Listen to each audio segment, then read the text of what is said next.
Welcome to our live training session here with our 2004 Pontiac GTO. Now we're going to be learning how to calibrate and tune this vehicle with a Holley Terminator X system. Let's jump into some details about this vehicle.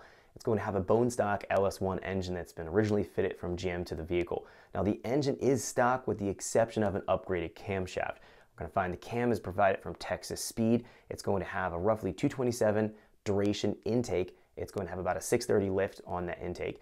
It's going to have about a 600 lift with about a 234 duration on the exhaust side with a 111 LSA. So the cam is relatively big. We should see a decent jump in power over stock with this camshaft. Now in addition to this, we have a couple other modifications done. It has a cold air intake, long tube headers with full exhaust.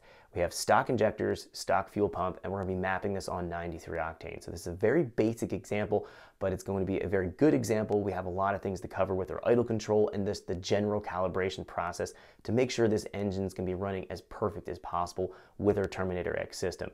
Without further wait, let's jump into our video so we can begin our live training session. Welcome to our live training session here with our 2004 Pontiac GTO. We just went over all the details of the vehicle. Let's jump into our Terminator X software so we can begin creating our base calibration file and start our training process off.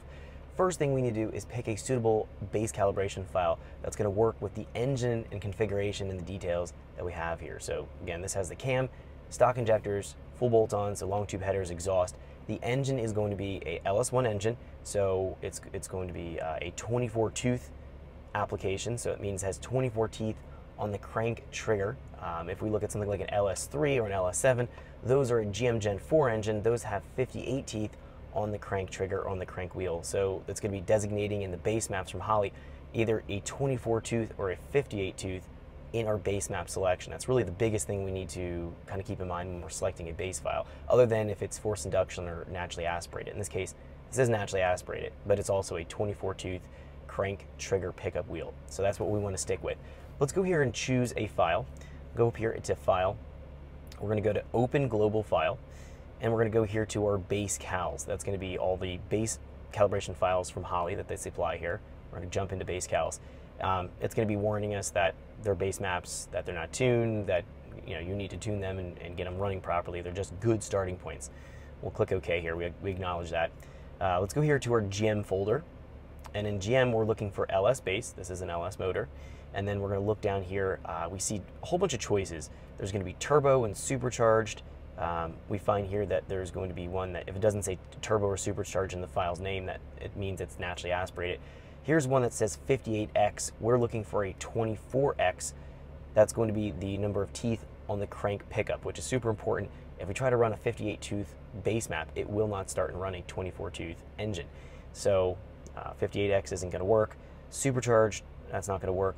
24X drive-by-wire. So this is going to be a SUV or a truck application. So it could be a GM Gen 3. The Pontiac GTO, the Camaros had a cable-driven throttle body. This is cable-driven. This is not drive-by-wire. Some of the drive-by-wire applications would be found on SUVs and trucks in a 24 tooth or GM Gen 3 application. Again, this is not that application, so we need to look for a non-drive-by-wire in the file name. Moving down here in our list, we find here this is a 24X 4L80. That signifies it's an auto trans calibration file, naturally aspirated. That's not going to work. This is stick shift. So let's move down here further. Finally at the bottom, 24X MPFI LS. This is what we want to start off with. Now, it's not going to be exact for the modifications and all the things that we have here, but this will be the best starting point out of all the choices within the base map calibration library. Let's go and choose this. I'll click Open.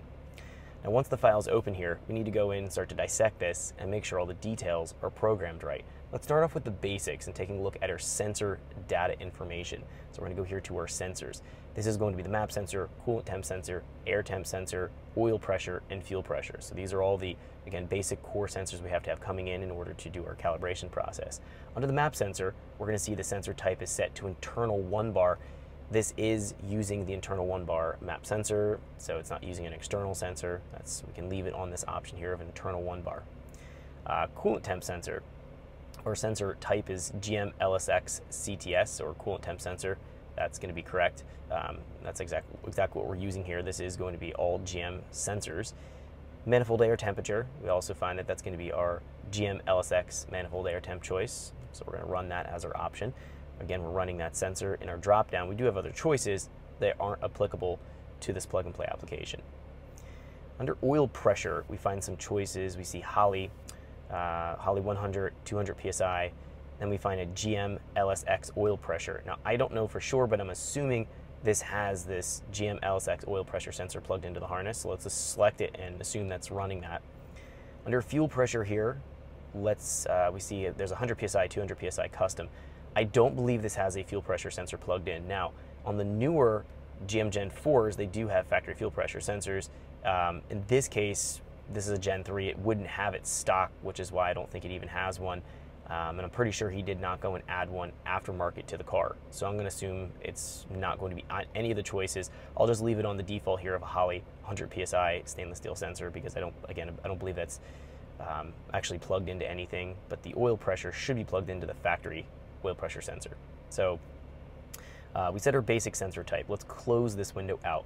Let's jump in here to our system ICF.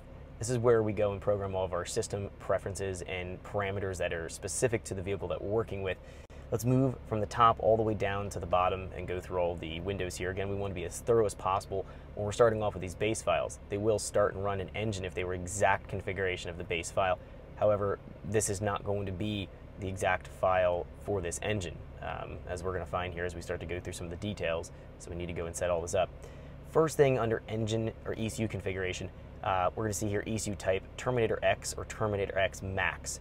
This should be a Terminator X. It's not a Max application as far as I know, so we'll select that as the ECU type. Under the engine parameters here, this is where we need to go here and be specific.